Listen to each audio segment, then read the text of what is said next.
The dream of a verse is to be heard over the notes, over the keys, even over the beats. To be recognized as the heart of the sound you've embraced with your ears.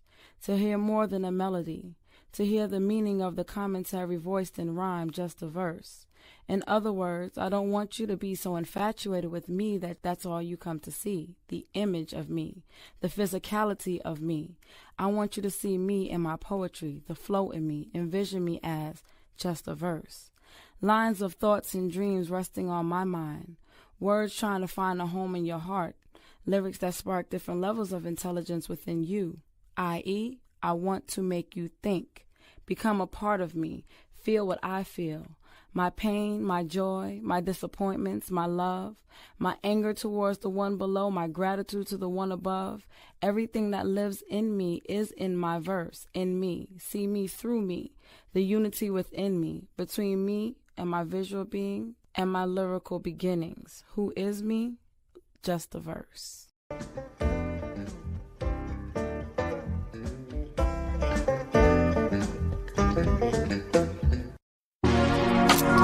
What it do, beautiful people, my melanated kings and queens. Welcome to It's Just the Conversations. I am your host, Just a Verse. Let's converse. Yeah, I love it when you talk, baby. You're so smooth, like butter, cocoa.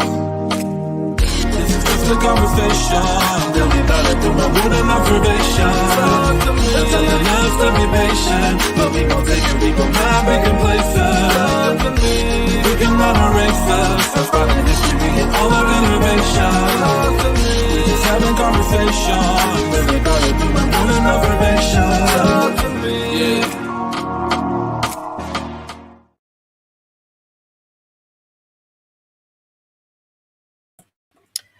What it do, beautiful people, my melanated kings and queens.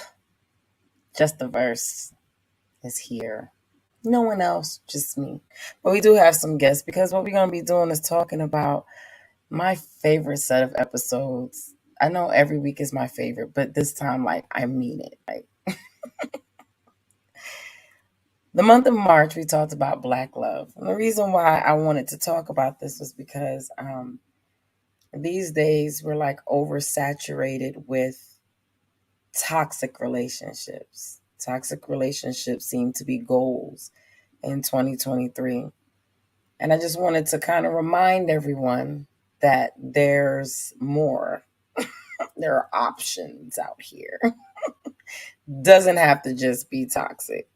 But yeah, so we had a few guests on during the month of March, and they all had very interesting things to say. And what I liked most about it was that different ages, different beliefs, different just walks of life, right?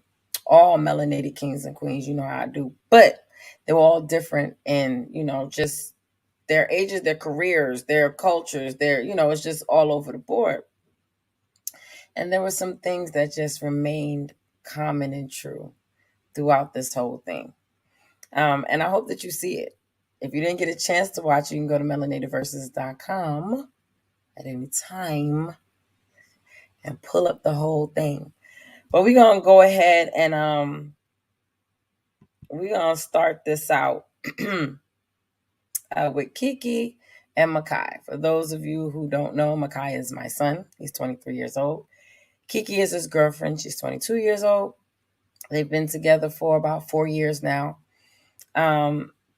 And I was talking to them, we were all talking to them about, like, they're a good looking couple.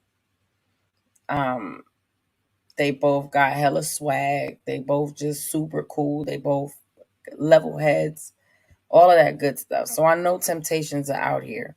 And we see grown ass men that just don't know how to behave themselves. We see grown ass women that don't know how to behave themselves. But for somehow they are the exception and not the rule. They need to be the rule. So I asked them, like, how do they deal with their friends or people that's around them that may try to tempt them with other people? Like, you're young, do your thing.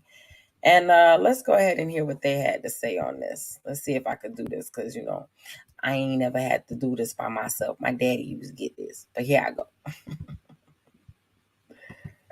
Anyway, so y'all are looked at a certain way. Y'all step out. Y'all always look good when you step out. Like y'all be coordinating and stuff and all of that good stuff. How do you deal with that pressure of the outside influence of people your age? I'm sure maybe it's not your inner circle, but Makai, I know there's dudes out there like you don't want to get in on these hoes. Like they out here, like it's like a whole oasis out in Atlanta. Oasis. You know what I'm saying? Like, and then for you, Kiki, with you being as pretty as are, do any of your friends ever be like, bro, you don't like Makai don't even do like any crunches. Come on, bro. I know he's not fat, but yeah. So you don't ever how y'all feel about that type of outside pressure? Mm-hmm. I know the niggas be stepping to you. I know they be stepping to you. They always gonna step to you, especially at the gas station because you enjoy at the QT. We already know, especially on time. Anyway, I don't. Wait, what was the question? I'm sorry. So for you, well, for both of you dealing with your girlfriends or boyfriend, whatever, them tempting you with other, like y'all are young. I'm sure you've heard y'all are young. Y'all sure y'all want to just be locked in with one person at this age? Like, how do you deal with that type of stuff? For me, I have boundaries. Like you say it once and then I kind of cut it off after that. Like it's not happening. I don't want to be single. I'm in a relationship. So don't bring that to me. I will help you get somebody. We can go out and I'll wingman for you, but don't bring anybody to me. If anybody come up to me, first thing I say is, oh, I have a boyfriend. And then if that don't work, I just walk away. I think that's the main thing, is making it clear. Because I think if you let people think you're doubting, then they'll try to push it even harder. Yeah. So you kind of have to just make it seem like, even if we're fighting, I'm like, no, me and Makai are good. We're perfect. Like, what are you talking about? So I think that's because it's none of their business. Yeah. That's what's up. And that right there is key. And I've been guilty of it as well. You don't need, it's okay for your people to know certain little things or whatever. It's cute little girl talk you want to have. Mm-hmm. But there's some things that need to be between you and them. It's none of your business. It's nobody else's. And your real friends will understand that. Mm-hmm. You know what I'm saying? Like there's been plenty of conversations over the years where I'm talking about something and I may stop. Shay don't push me. She don't try to get anything out of me. What he say? What you do? Show me the text. She don't try to do nothing. You should say this. You should say that. She know when to shut the hell up and let me let that shit out. Because first of all, a lot of times in any relationship, you go to your people and you're venting, but you're expecting it kind of to go in one ear and out the other. Mm-hmm. A lot of times you have people that will want to, now they hate him too. So now you look stupid because now we back together kikiing and loving each other up, and now you looking crazy out here because you don't like my man. Now I got a problem with you. Why you don't like my man? Mm-hmm. So it becomes a whole chaos. So I agree with setting those boundaries. That's a good thing. What about you, Makai? For me, you in Atlanta, it's a little different. Yeah, so it's a little different. Guys don't outwardly be like, oh, yada yada, whatever. But it'd be moments where it's more so like they put you in an environment. For me personally, I don't really care if I can be in that environment. For instance, I don't go to clubs, but I'll go to a bar. I can go to a bar and I'll be fine.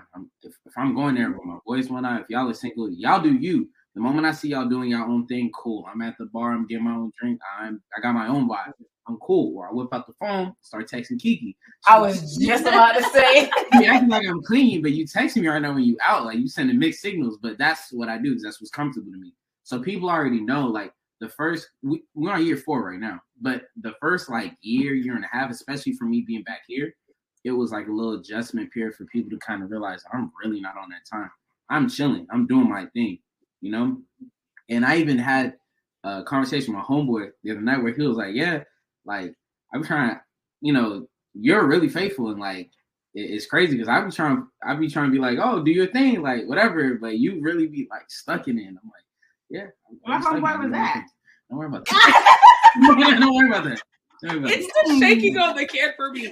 I know. The one you about to go on vacation. Who was he? But honestly, it's you get to a point. For me personally, I feel like yes, you can control the people you're around, but more than likely the people you're around, they'll respect the person that you are. So kind of like, don't be around the people that are constantly going to try to like, oh, you need to do so and so, you should cheat, you should yada yada. Those are the people I want to be around. But like, if they're a real friend, they're gonna understand. Oh, okay, you're serious about this one, or okay, you're saying you don't want to do it. I respect that, and then that's that from there, because you can't force me to do anything. It's all on me. So right. And shout out to your friends shout out to you for picking good friends, both of you. So I absolutely I absolutely love that because of both of their responses. They both recognize I'm in a situation. I made a conscious decision to be in this situation. And the thing that I got from that most was the set boundaries. Kiki said, you come to me more than once, then I just can't, because you just don't get it. You know what I'm saying? And I think a lot of times we tend to want to be people pleasers. And on one level or another, some people are extreme, some people are just, so you'll entertain some. I'm not really doing nothing, but I'll go ahead and just entertain you or whatever. But people won't even try to put you in that position if they know you're not with it in the first place. Then you don't have to worry about anything because you get to entertain, and next thing you know, you want somebody in the background of somebody's daggone IG live. Now you in trouble. What is we gonna do? What is we gonna do? So that's the love of two early 20-year-olds. A lot of the toxicity that we see comes from the younger generation. And there are a lot of teenagers out there that think that that's like their only option is to go and just be wild and just run these streets because ain't nobody my age looking for anything anyway. Blah, blah, blah, blah, blah. At the end of the day, if you set your standards, your expectations, and you don't settle, you don't have to go through a lot of riffraff. They're proof. They didn't go through a lot of riffraff. They been going through riffraff. But it wasn't a lot because it's not necessarily going to be the first person you get. But, I always tell them, I pray they never break up. If they were to break up, whoever came behind them would have such a high bar. Whatever woman approaches Makai or Makai would have to have a certain, whatever man approaches, because they have set a bar, a standard. And it's a beautiful thing. We also had our co-host, Jay and Shannon were on, and they're such a loving, sweet couple. So because they're such a loving, sweet couple, I had to ask them about, when they're in not so good places. Maybe they got into a little spat, little argument, whatever. Like, how do they deal with that? Their biggest thing, the common thread throughout this whole thing has been communication. Kiki and Makai talked about it in different ways than the one that we just saw. They spoke about it in communicating with their friends to help them understand, their circle to help them understand what their standards are, what it is that they're, the expectations. If you're going to be my friend, this is what it is. Well, there are certain expectations that are set within marriages, I would assume, because we ain't even going to talk about it. But this is what Jay and Shannon had to say, a little clip. And I think the communication part comes in is where I express exactly why I behave the way I behave, not just saying I'm sorry, right? And so I said I felt fight or flight, and I decided to flee, right? Because I didn't want to fight, and I'm sorry because that wasn't the move. Right. And she was like, "It's okay," and I was like, "No, it's not okay. Say you forgive me. Don't say it's okay." You know how I feel. And she kind of looked down a little bit, and then she was just like, "I forgive you." But it seemed like it was hard for her to say. I don't know. Maybe she could tell you why, but it seemed like it was hard for her. it seemed like it took a little effort to say, I don't know if she wasn't ready yet. That could have been the key. She could have been like, I'm not ready to begin because you should have been acting. But that's just the evidence of like, I think for us, a lot of the reflection time that allows for the reflection time allows for the communication. Like, I think sometimes you can communicate at the wrong time and in the wrong way. And you have to be able to sit back and reflect like, okay, I'm going to go and I want to communicate, but I want to make sure when I communicate that it's effective and that I'm not shifting the blame and that I'm taking some sort of ownership. And once you're able to do that, then you can move forward with presenting your information. You know, I don't know if you've been in corporate, so you know, like you can't just open up PowerPoint and do the presentation during the presentation. Oh no. You can't work on your slides while you're presenting. Right. If you saw somebody doing that, you'd be like, yo, yeah, hold on, just okay? Right? You can't do that. So sometimes we go into, and we gotta remember, like, our communication with each other is a presentation. It represents who we are, what we're thinking, what is our goal, right? And what is our intent. And so if I go in there with none of those things established, what am I doing? Looking for an argument, because that's what arguments are. With no goals, none of those things are included. It's just like, primal. And so I think that is, for me, that's what allows us to have the communication. Both parts. I have to learn how to reflect, and I have to do it even if I believe that she's not going to be receptive to it or whatever, because it doesn't matter. It's the right thing to do, not because whether she accepts it or not. So. I think, like, for me, as far as when those moments happen, just like using this morning, for instance, I internalize everything and I automatically say, okay, what's wrong with me? What did I do wrong? Was I not enough in this area? You know, like I just kind of spiral and go down go into that loop. And so I was in there with my son this morning, and like, I'm like uber sensitive. Like I cry at the drop of a hat. And so I'm internalizing all of these things just based on the fact that, you know, I'm like, he's probably cranky. Like he didn't sleep. He probably just has an attitude because he's tired. Like that's probably the logical thing. And he's probably more heightened emotionally labile as a result of that. But so am I, because we're both tired. And so I'm sitting in there with my son, and I'm not telling him this, of course, but I'm just thinking all these things while I'm playing with him and everything. And trying to just reason it through and think about it. Like, what can I do to try to remedy this situation without lashing out, because I'm just so hurt by it. And literally comes in just out of the blue and says that. And I was like, it's okay. Like, and then it felt better. I felt better. It felt like, okay. And so when he was like, no, it's not okay, you should say, just say that you forgive me. It's not okay, or whatever the case may be. And I was like, okay, I forgive you, because I truly do. And literally, like that second, I was like, maybe that was all I needed to hear, just like why it happened, and that you're sorry. It says that you're willing to reason with me and kind of work with me through these things. And that's literally all it takes. I just need that security and that assurance sometimes. So it was that simple. There are times where, I act out of pure raw emotion. He always tells me my words cut. Cut with precision. It's not easy. Anybody else could. It's tailored specific for your trigger point. Like it's tailored. Like somebody else can read it and they be like, I don't see what's so wrong with that. Right, but I know. Like that was subliminal, right? It was their intent to make me like, and those things happen. I can't sit here and say, oh, it's so lovey-dovey and we're all perfect all the time. We definitely have moments where things are heated and I'm upset and he's upset, and I speak out of raw emotion. I just get it out there. I feel better for the time being. It's like, that burden, that anger, that tension is transferred.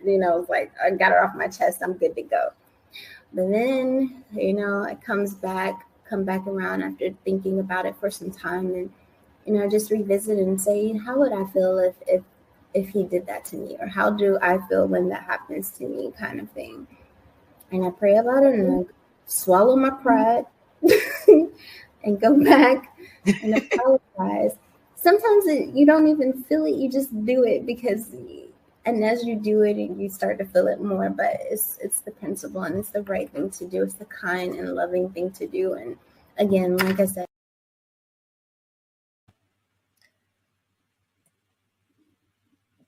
that is so important. On both sides, in my opinion. And that's why that's my favorite part of that conversation. If you haven't realized, I'm just putting out my favorite parts of the conversation. That's my favorite part of the conversation because it shows true communication. And sometimes communication comes in stepping away from the situation because you're communicating to the other person, I can't do this right now. And the other person receiving it and understanding, okay, let me not push this because this person may not be ready to speak. Especially when, it's high emotion, right? Jay took time.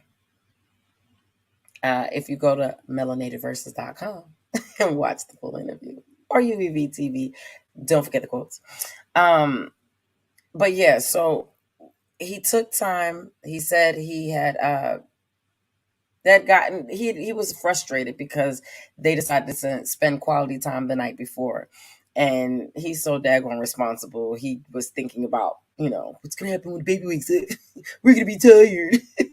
So he was in his feelings, and he said he went and started getting ready because she had asked to go out, and during that time is when he had time, instead of engaging right then in the frustration, in the attitude and all of that, instead of engaging at that point, he stepped away, occupied himself with something else, and gave himself time to realize this is not that serious, especially being that we had a good time. Like, what am I tripping over? And then,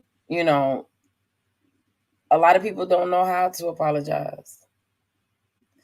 There are people who just all of a sudden start talking nice to you, and that's supposed to be the apology. You know what I'm saying? Or if I offended you type of thing. No, he went in and he took accountability for, how he was behaving. And on the other side, she didn't push. She didn't follow him around. You gotta talk to me right now. I couldn't even see Shannon doing that. But anyway, she gave him his time because she knew this is my key thing. This is some of the stuff that I've learned throughout that month and in my older years. When you know you didn't do anything wrong, well, I don't know about you. When I know I didn't do anything wrong, I'm going to move like everything is okay. If you want to sit over there with an attitude, you can sit over there with an attitude if you want to. But until you tell me that I did something, I don't know. There are some things that are just blatant. Yes, of course. We know what's going on. But if I really don't know what your problem is, I'm not chasing around to ask you. It's not happening. So with her, she sat back, but at the same time, she had her moment where she was feeling like maybe something's wrong with me. And guys, please understand that happens more often than you think, where our initial reaction, even if we mad, cocky, whatever, and we brush it off quick, there's usually at least a moment where we start to wonder, am I not enough? Am I doing something wrong? So take that into consideration as well. But she received it.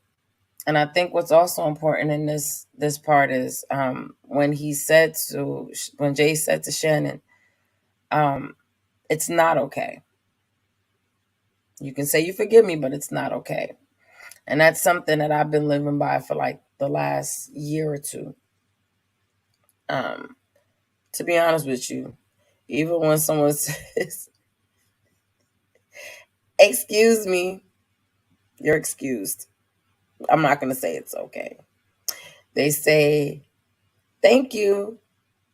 If I didn't want to do it and I did it anyway, you're very much so not welcome. So I'll just be like, I do that with my mom all the time because she be asking me to do stuff I don't feel like doing. And she be like, thank you. I'll be like, all right then. But when, you know, someone apologizes and you say it's okay, even on a subconscious level, you're allowing them to believe that it's okay. So if it happens again, if I throw out a little apology, it's not a problem because it's okay. So that's part of communication as well. You know, communication, we saw Makai and Kiki in the early 20s. We saw Jay and Shannon in their mid 30s. Now we're going to talk about the dynamics, the communication between a big age gap. And no, if you haven't watched it, I'm going to let you know right now, it's not it's not he's older and she's no. In this situation, there's a 12-year age difference and the woman is the older one. I'm going to tell you, I personally know for me in my life, I've dated guys younger than me. I don't know why older guys don't seem to want me. It just be like that. But anyway, I found myself, to my last relationship, I didn't do it with the last one, but you know, up until the one before that, I found myself oftentimes raising dudes, not even on purpose, but because I'm older, I know better than you, so therefore you need to walk this way. As I got older, I realized that can drive people crazy. Hence, but it is what it is. But we're gonna talk to another Jay and Michelle. And up first, before we go to commercial, is gonna be Jay. And I really enjoyed what he had to say. Bars. Okay. Asking because of the age difference. How is how you are able, 12-year age difference, by the way. 12-year age difference. I only went 10. You know what's crazy? The last boyfriend that you know about, Michelle, and the one that came after, same birthday. Why? I don't know. Both of them 10 years apart, same exact birthday. This is what I for did. You? For me. Your boyfriend? My last two. 10 Yeah. years apart. I mean, 10 years younger than me, and both of them had the same, down to the day they were born hours apart. It's craziness. But for your 12-year difference, so right. Okay, that puts it even clearer in my mind. How do you handle? If you're gonna have us on, we're gonna keep it straight. And before I answer this question, let me make it clear to y'all in the audience. Although we were striving to not have any sexual intimacy before we got married, we did not reach that. We didn't reach that standard all the time. All right, so I wanted to make that real clear. I ain't even mad at it. So it was more than a couple. We restarted a couple of times. More than a couple, but I just wanted to make that real clear to the audience. Just the last time, for real. Just get married. But that is what we were aiming for. Yes. So, but yeah, how do you handle being younger and leading? How do you do that? Well, first of all, I want to make it clear that Butterfly, she sets an atmosphere that helps me to lead in this dynamic. Mm-hmm. And by that I mean she chooses to also learn how to play a role that she's not used to. As you mentioned earlier, with her being a strong woman, et cetera, et cetera, et cetera, she's not used to actually allowing a man to lead. You've been single for what, over a decade, if I'm not mistaken. Yeah. Mm-hmm. So I mean, you know, you get set in certain patterns in certain ways. So she's actually learning how to allow me to lead, and she sets an atmosphere by being supportive, by asking me my input, by receiving my input and my view and my vision with different things. So first of all, that atmosphere is key, because if she was not as open as she is to receiving what I have to give and what I'm bringing to the table, this journey would be extremely difficult. And I may not even be sitting here right now with you on this podcast. Because guess what? There will be no need for me to be right. I got it. But in addition to there being an age difference, there is also the dynamic of Michelle having 3 sons, as you mentioned earlier. And I don't have any biological children. So in this space, here I am embracing the responsibility and privilege of being a father figure, a stepfather, with no parental experience under my belt. So rather than growing into it, you know, how you build that bond over time from the baby to the teen, etc. It's like, wow, I didn't have any time to build no bond. It's like, boom, here it is. Nevertheless, I would say that has been the greatest challenge for me, is skipping elementary school and just saying, all right, here we are. Give me the textbooks. I'm gonna learn what I need to learn, and we're just gonna move day by day and learn how to master it. So what I've been learning, all in all, you mentioned about me leading in this relationship. She makes it easy, because even as a mother, she does not sit back and say, well, those are my children, so they come to me with their issues, and if you got something to say, it needs to be cleared through me first. When I tell y'all she sets an atmosphere and how big of a difference this makes. Once upon a time, one of her children asked her for something, and she said to him, she said, okay, let me have a conversation with Jay about it first, and then I'll get back to you and let you know what we're gonna do.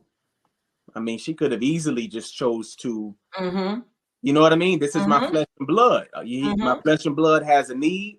I'm going to provide for them. Boom, there it is.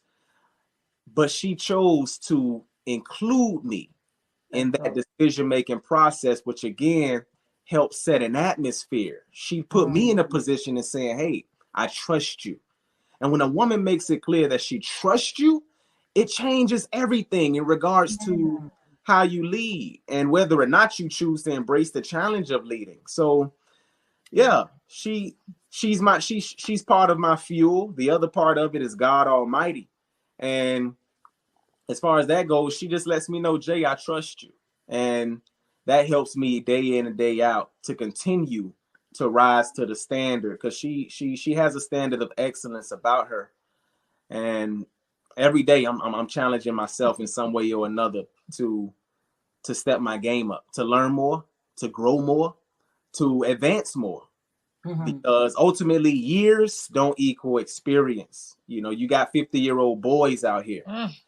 So that helped me understand that it's more important for me to live with an open heart.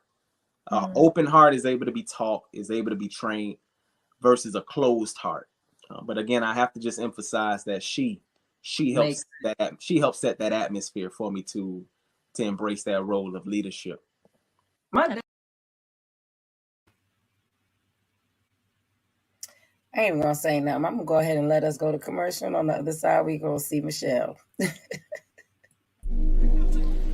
She thought walking away was hard to do, until walking away led to truth. Discovering a peace that was hovering, but never before allowed to enter her soul. She thought she'd grow old and even cold. If life continued on the trajectory it was headed, complacency seemed inevitable. Until she took a look at herself and said, I'm betting on you. Exploring new worlds and new views, different energies and attitudes. Allowing her heart to be open, it became consumed by what could be described as a fantasy. Far from tragedy, no. A dream that if told in a story would seem too good to be true. Taking the form of perfection, physical frequencies felt through erections, emotional energies flowing like oceans. Ocean brings forth life anew, birthing art inspired by Mahogany's muse.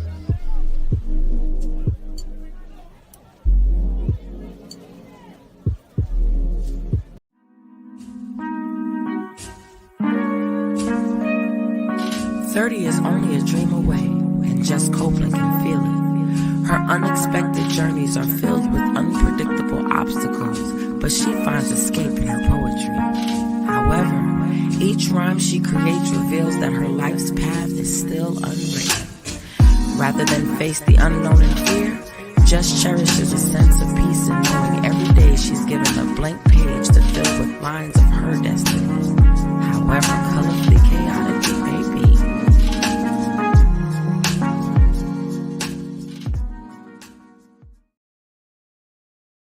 Usually I put a little something else right there, but we're going to catch no passes at the end of this episode because I want to move on because it's like, this was good. They're going Jay and Michelle, boy. Ooh. So Jay said all of that good stuff, and let's go ahead and listen to what Michelle had to say on her side. Causing bigger problems. So how do you humble yourself to allow yourself to be open, to allow this younger man to be the man of the house? Mm-hmm. Well, Stephanie, one of the first things I learned very early after my divorce is that I am not a fixer. I am nobody's savior. It because it leads you into situations where you find people that need fixing. Okay. And when Jay and I met, I was already in that place. I am not a fixer. I am not a savior. Therefore, I'm not looking for anybody to fix or save. And his maturity is what allowed me to actually just stay in a place of observation. And what I observed is a man, just like he said about me, that sure of himself. He was certain and sure of himself. And he was working on himself. I didn't meet somebody who was still trying to, run the streets. Mm-hmm. He was sure of who he was. He's a man of God. And he had a path before him. He knew where he was going, knew what he wanted to do. And so it really allowed me to just take a step back so that I can actually observe. Mm-hmm. So and it's something I used to pray about. I prayed about it quite a bit because I realized, like I told you before, this strong woman thing is just not. It doesn't work in a relationship with a man. It's like mano hermano. No, we're not doing that. You know what I mean? So for me, it was really from a place of observation that I grew to respect his perspective, that I grew to respect his spirituality, that I grew to respect his direction, his values, and just observing him as a person, he helped me to relax. He helped me to feel good. This is not this. Listen, it was more like, sister girl, I don't need you either. It's way more beautiful when you're wanted. So he wasn't a needy man. He didn't need me to help him be a man. So come on now. We got hope, girl. We just gotta take notes. We just gotta take notes, girl. We good. We gonna be good. So it was he say I make it easy, but the truth is he's made it super easy for me, because before I was generally a person like, what you don't got what? Right. But he was so on his game. And let me tell you guys something, because I know a lot of times it comes down to financial security. And it comes down to this man. I broke down. My car went out of service. We weren't engaged. We weren't even in a place where we were even talking marriage yet. And it's like half the money, bam, this is to go towards your car. He was willing to put his money where his mouth was. And he did that over and over and over again. And I could sit back and say, okay, I've been doing this for so long, so therefore I have opportunities to make more money and all this kind of stuff. It didn't matter. It didn't matter. For him, it was like, this is my responsibility. And my gosh, I tell you something. He won me over with that, like, I mean, a lot, because I was like, wow, he doesn't like need me. Like he's not relying on me to handle the business. Right. He's in the business without me even thinking or asking. And so it's like, I didn't even have to ask for it. And that's even more beautiful. That's even more beautiful. Yeah. And I think those experiences build trust. Those experiences allow me to put down my guards. Yeah. You know? That's what I'm aiming and striving to get to, sis. Because take notes, girl. I will share notes.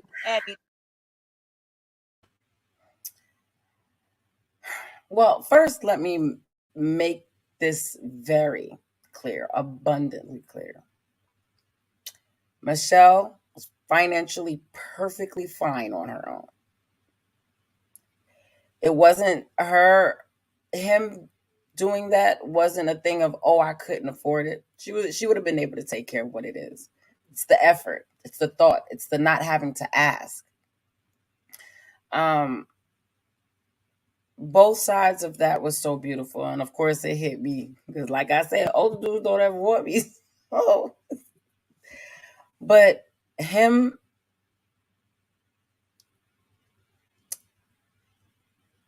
being big enough to humble himself enough to allow her to allow him to lead. If you ain't catch that, rewind it. Okay. On the other end, her knowing I have 12 years on you, bro. But her being humble enough to let him know it's okay to leave. I'm cool with this. I don't know how many times I've said on this show, on my dad's show, the things that I've learned how to do over the years is not because I want to do it. It's because it's necessity. But I am capable. I'm perfectly capable. I put every piece of furniture together in this house. I now, with the help of Jay and YouTube, I be doing stuff with my car. I figure it out. I take out all my trash. But guess what? There's a man here, and he just takes out my trash without me having to ask. Or he just puts together this new piece that I got without me having to ask. Or he just takes my car and he either fix it or he takes it to get fixed. It's good things, good things. On the other side, well, in addition to, Michelle has standards. I knew Michelle when she was married the first time. I knew Michelle while she was single. I know Michelle now. And she has standards. She's one of the kindest people you'll ever meet. If she has it and you need it and she can give it, she gonna give it. You know what I'm saying? That's who she is. She still has standards. That's just what it is. She's not to be walked over. She's not to be trifled with. Him being man enough to not be intimidated by that is beautiful. Because as you can see in those clips, when she speaks with authority. But when he's speaking, she sits back and so the whole submissive thing, I don't know what y'all painting it out to be, but that right there to me is a perfect example. You know, just simply, okay, you go first, babe. There you go. Having the floor. You know what I'm saying? But then when you speak with authority. And I think that that's beautiful. And something that everyone could learn from. So the following week, we had Maven's parents. That's their names. Because they have the cutest little boy. He's so sweet. What was real beautiful about this conversation, well, I'm going to play it, but it's just so dope how they're first-time parents. They are first-time parents. We have this whole idea that, especially in the Black community, no one ever gets married first. No one ever does. Nah. Yeah, there's a few of us out here, but there are plenty that waited him and her. I'm not talking about waiting in terms of virginity. I'm talking, well, there's those two, but I'm just talking in terms of having a child. And this story right here is pretty dope. So let's go ahead and listen to Maven's parents. Oh my goodness. So after y'all get married and all that good stuff, time passes by, and then you end up making a creation, a lovely creation. Okay, a lovely, lovely, lovely creation. Tell me what it was like when you found out you were pregnant, and when y'all found out you were pregnant. I'll say it like that. How did that feel? I gamble heavy. I got a problem. I went and got books because I gamble heavy. She went and bought some scratch-off tickets. So I'm standing there, I'm scratching them off. I get to the last ticket. I'm like, where the fuck is this ticket from? I'm looking at it, I'm like, shit don't got no state on it. Like, if I win, where the fuck I cash this shit out? You know what I mean? I'm a gambler. I'm a gambler. Scratch it off, and the winner is right. And I'm a gambler. I'm like, what? Looking at that ticket. What is this shit? This don't have this mark on it. Don't have that mark. Like, what app do I use just to check this month? Like, scratch the ticket. Scratch the ticket. Like, you supposed to win money on a ticket, not a ticket tell you for 18 years. You gonna lose money. You gonna lose money. And I knew it. Because I feel like I know him so well. I knew in my spirit, I was like, he's not gonna be fooled by this. But it really did look real. That's like, don't tell me he's not gonna be fooled by this, but I was still hopeful. But nah. So I read it, and I was, you know what I mean? I was excited. And she had the box. I had just bought a pair of Jordans. She had a box that had the little baby Jordans in there. It had the little, the Dallas Cowboy stuff for them. It had the baby shark dad joint and all of that. So I'm excited. So like the whole weekend, I wouldn't let her do nothing. That lasted till Monday because I was like, listen, even pregnant people got to move. You know what I'm saying? So, you know what I'm saying? I was like, what's that song? The thrill is gone, baby. It was over by Monday. It was like, all right, you still a human. You're going to have to get up. No more bed rest for you. No more bed rest for you. Get you tonight. You know what I'm saying? So, but yeah, I was excited. And for me, unlike most of my male friends or men that I know, that was the first time I had ever heard those words from a woman. So you haven't even had to under my belt. I ain't got no punched in the gut, and I ain't got no hit potholes that made it go away. No maybe baby. I don't know any of that. So I've known nothing of that. So for me, it was special because it was the first time that I had ever heard it, and it was with my wife. And I want to build the family and do the things that we do with her. And as you can see, if you follow us or move around us, what we do with Maven. I remember being on stage when I first said it out, when I was able to say it out loud, when we were past, what was it, the second trimester or, whatever, so that I could actually voice it. Yeah. Oh my goodness, it felt so good. Yeah, it felt so good just to be able to say it. You know what I mean? Telling our parents on Thanksgiving was fun. My daddy thought we just gave him a piece of artwork. It was the sonogram. I'm like, who gives you a pice of artwork this big? Like that. You know what I mean? I'm like, I said, you need some wall. So yeah, that was fun. Just the excitement from people and everything like that. That was amazing. The support, both baby showers here in Philly and one in Texas. That was fun. A lot of work. People really loved and supported. Like Maven is loved, like by friends, family. Maven bagged a 40-year-old Caucasian woman who drove a Bentley when he was like 4 weeks old. You know what I mean? I ain't gonna lie, I high-fived him. I was like, she got son. You winning, son. Early. You know what I mean? You know she got AAA, son. You know what I'm saying? She good. We was at the Whole Foods and they just staring him down. I'm like, get away from him. COVID still exists. But you know what I mean? Yeah, it's just been fun. Love him, love his smile, love his lift. It's special because we're talking about marriage and like going through this within a marriage, and people do things a lot of different ways. I can say for me, it was very important for me to be married because, and I think of it even more so after being pregnant from the, female point of view. You go through things during that is very intimate in terms of pregnancy. It's very intimate.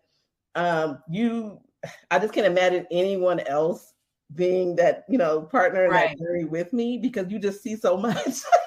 Like there's no pretense. I was Dr. There's Humphrey. no, for a while you're like, no, I'm a lady, I'm a child. But at a point you're just like, look, this is what it is. This is what it is, right? This is how I feel. This is what it looks like. Like it's everything. Man, and I just can't imagine. By that third trimester, it sounded like Iraq in our bedroom, because it was between me farting and her farting. It was crazy in that joke. Like, I mean, I ain't never seen her lift her leg like that. It was like, Jane Fonda, like, at some point you just don't care.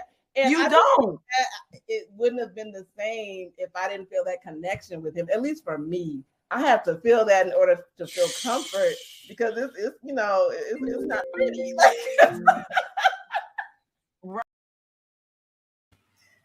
The two of them are so fun. Hershana and cousin Paul, he's a comedian. FYI, go look him up. Maven's parents, like I said. But I love their story because they took time with each other. They started their relationship long distance, so they had no choice but to get to know each other. The physical couldn't really be a thing because they so far away. So they got to know each other. They fell in love. And you heard my favorite part? He said that was the first time he had even heard those words. Okay? That had to be dope.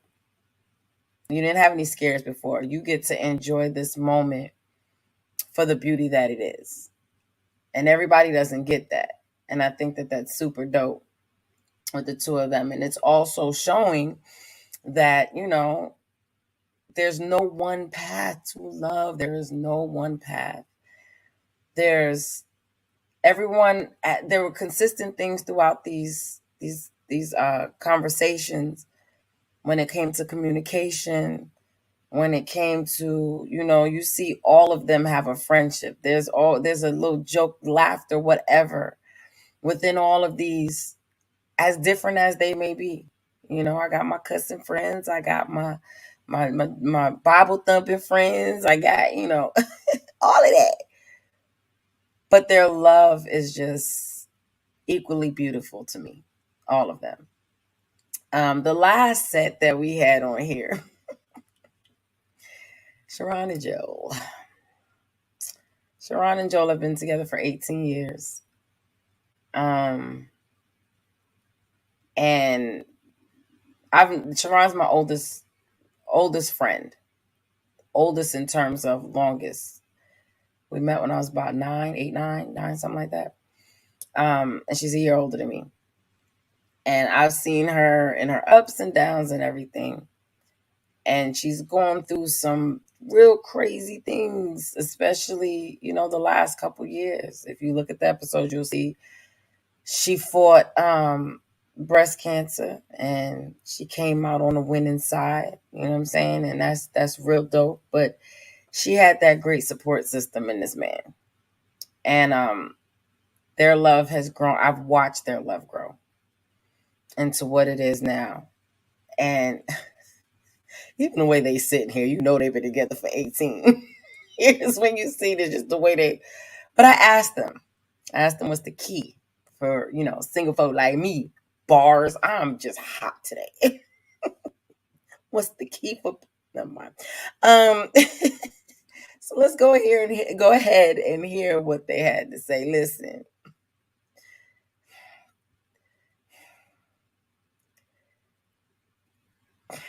Just bear with them. Here we go. I thank you for being raw, and because people got to hear the sweet, because they've heard the Jesus people.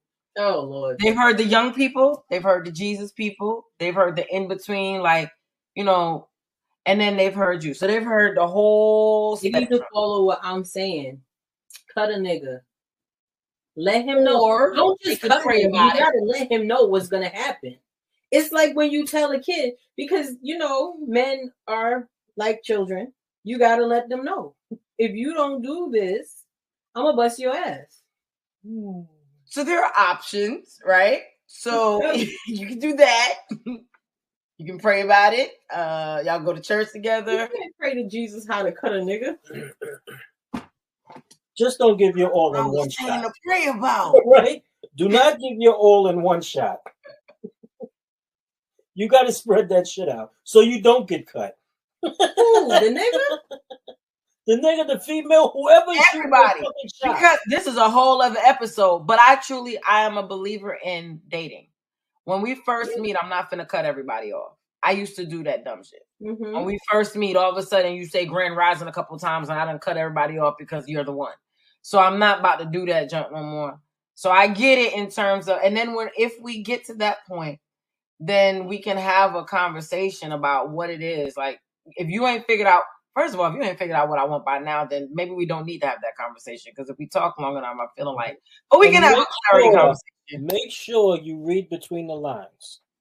Oh, see, that's because if a nigga keep talking about, yeah, I'm gonna come see you, and never shows up, guaranteed that nigga got a wife and a couple of kids at home. These are facts.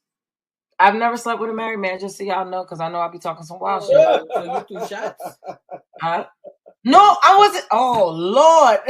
I bet you think as long as about you. I was not talking about you. Side chick. I just be saying I be on some wild, you know what I'm saying? I ain't gonna say I ain't never like, do seriously, no, I ain't never slept with no married man neither. You messed with a separated. I didn't consider myself to be married. We was already basically in 2 different homes and everything else, so I didn't consider myself married. See, there you go, boom. But we don't have to go before this goes any further, and then I don't know. So I thank you guys for coming on. You guys are awesome. The 2 of them are just funny. Now, listen, I could only put that little clip this time because I don't want to catch y'all off guard with some of the wild stuff that they say. But the essence of it,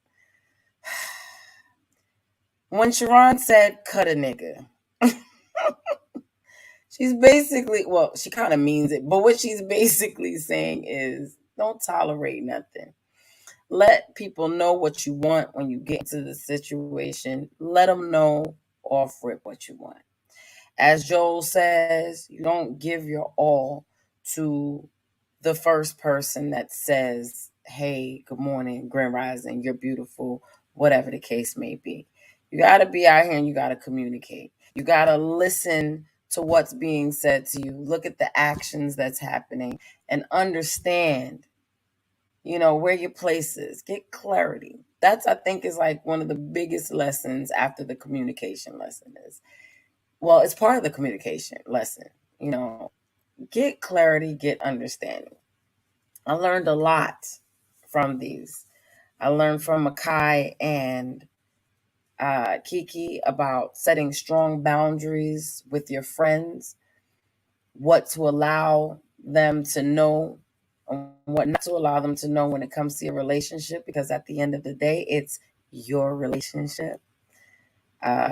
Kiki said, even when we fighting, nah, we good, we perfect. You know what I'm saying? Because it's none of anybody's business what's going on.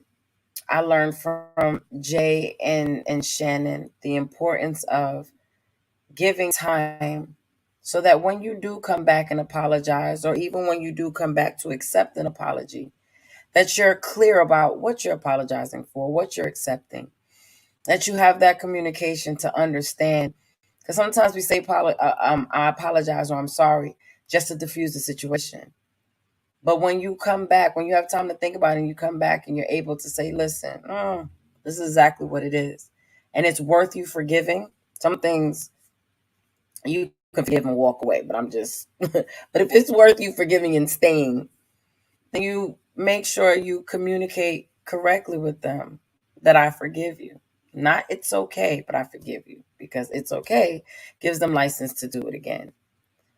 With Michelle and Jay, the other Jay, I learned about how to determine what your roles are going to be in your relationship and being comfortable and walking in those roles. Everyone's roles are not going to be the same. There are alpha women out here that, you know, prefer a man that's just going to let them, and that's fine. If that works for them, that's fine.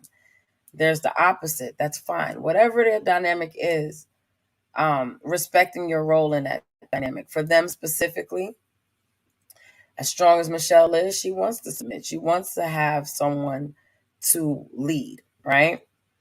For her to follow as the leader. And on his side, he's providing something to follow. Because a lot of times people want to be, I'm the head, I'm the leader, rah, rah, rah, rah, rah. And they ain't doing nothing. They sitting around the house playing video games all day. What are you leading me to? Unless it's a tournament for these games where we about to make that cash, I don't know what you're leading me to.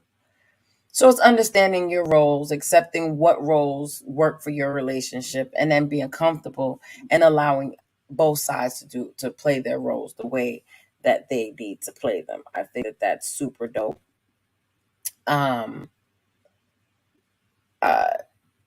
Who was next? Maven's parents. They show me fun. If you go and you follow them on social media, you see that they take time to enjoy each other, to enjoy their beautiful son, to enjoy life. Life is too short. And they have problems just like everyone else in this world. There are things that happen all around them and so on and so forth. But they make the time for what's important. And for what's important for them is family. That's what's most important to them. So they make that time. They create memories. They create so many memories, and it's beautiful to see. And it also shows that it's possible for you to have your standards, stick to them, and wait until you get that person that you want to be with. They're both in their mid to late 30s, and they haven't been married super long, but they waited till they found their person because that's what was most important. And then look at how beautiful that turned out. And of course, Sharon and Joe.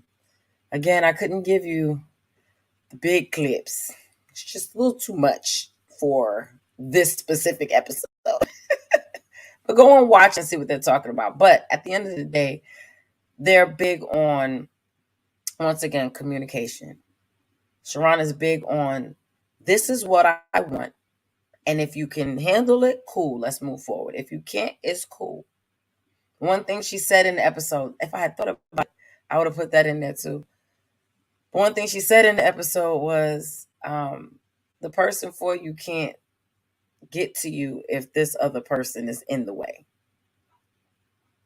So be careful with who you have in your space, because you might have someone in your space that is blocking the person that should be there because you just is lingering. You know what I'm saying? So be mindful of that. And real quick, a couple people have some things going on. Makai has started his photography and visuals. So King Kai Visuals, please go find him and follow him. I know it's I ain't going to go look at the episode with him. At the end, he tell you what his stuff is. Period. Michelle and Jay, they have a podcast called Courage and Butterfly. They're working on that. It's in the works. So please keep an eye out for that, because they have beautiful stories to tell, and they too enjoy life like all of these couples do. That's so dope. Man, I'm gonna find somebody I can enjoy life with. I'll be going out by my. Anyway, I digress. And then Cousin Paul, Maven's dad, Cousin Paul, blessed period. Okay, go find him. He has dope clothes. You saw on most of those episodes, I had on his jacket or shirt or something. There's always something going on. So please go and find these people. Go watch these episodes in full. If you got a little something from this, go watch these episodes full. so that you can get the full story of what they're talking about, the full conversation. Hopefully you learned something. If you have something you want to add, please feel free to email us. You can go to melanatedverses.com and email, or you can email me at melanatedverses@gmail.com. You can follow me, Just a Verse, everywhere, and all that good stuff. So I usually have something extra, little note, little thought, little, just a thought, no passes, whatever. In honor of Sharon and Joel constantly saying nigga throughout. We're going to end it with no passes. I will see you guys next week, where we will be having lyrics and poetry. It's going to be pretty dope, so tune in. Wow. Do you rap? Can I touch her hair overnight? So well. Privilege. I love it. Can I touch her hair? So well. All I matter.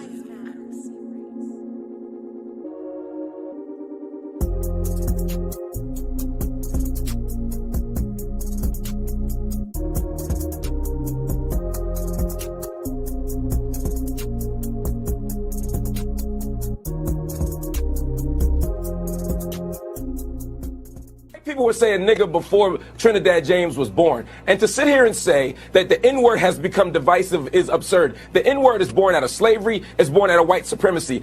I'm agreeing with you. No, you're not. Listen, just Why listen would for we a minute. keep the word alive? Just listen for this is the problem. When we start talking about issues around race and racism, sometimes white people need to just listen. Just hear what I'm saying for a minute, Ben. What I'm saying is that the N-word isn't divisive. White supremacy is divisive. Slavery was divisive. That's the problem. And maybe, just maybe, it's not white people's position to tell black people what to say. I might see Trinidad James on the street and call him my nigga. You know why? Because he is my nigga. And the difference between Trinidad James and you is that Trinidad James has to deal with the same oppressive situations. He's born into a world where anti-black racism prevails. He lives in a world where police still might shoot him on the street no matter how much money he has. We share a collective condition known as nigga. White people don't. I'm not saying it should be illegal for white people to use it. I'm saying y'all shouldn't want to use it given everything that's happened after 400 years of exploitation and institutional racism. Ben. White people.